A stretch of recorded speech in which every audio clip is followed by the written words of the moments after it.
Bapak-bapak, ibu-ibu, saudara-saudari dimanapun berada, berjumpa kembali dengan Sugeng Pramono dalam renungan Lukas 21 ayat 12 sampai 19. Tetap teguhlah di dalam hatimu. Berbagai bentuk penganiayaan, kesulitan, dan tantangan pada umumnya memotivasi orang menjadi takut dan minder. Bahkan ada yang berusaha untuk mengakhiri hidupnya dengan bunuh diri karena frustrasi. Hal yang sama juga sering terjadi pada saat-saat terakhir, entah saat-saat terakhir masa jabatan atau hidup. Orang sering gelisah dan takut.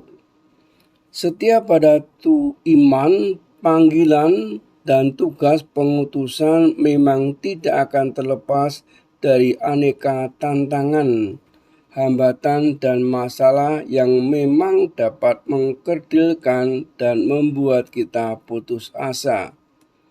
Sabda Tuhan hari ini mengajak dan mengingatkan kita untuk tetap bertahan dalam kebenaran, panggilan maupun tugas pengutusan.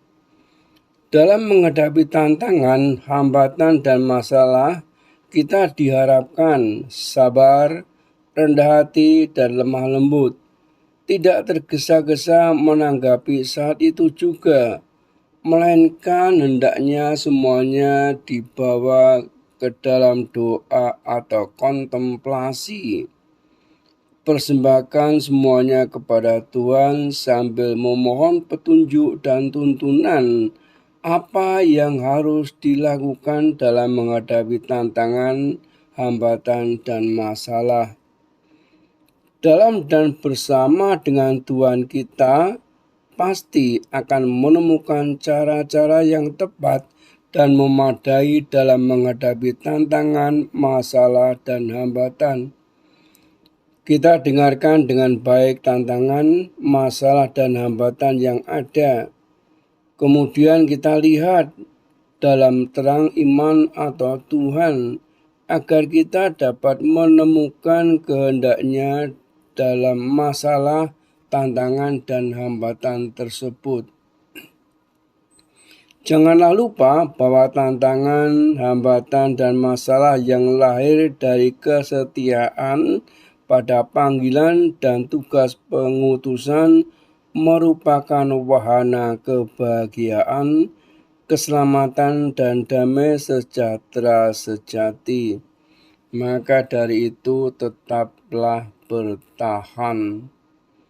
Memang hendaknya tidak terlalu banyak berkata-kata dalam mengatasi dan menghadapi masalah, tantangan, ataupun hambatan, agar masalah dan hambatan tidak semakin besar dan berkobar-kobar.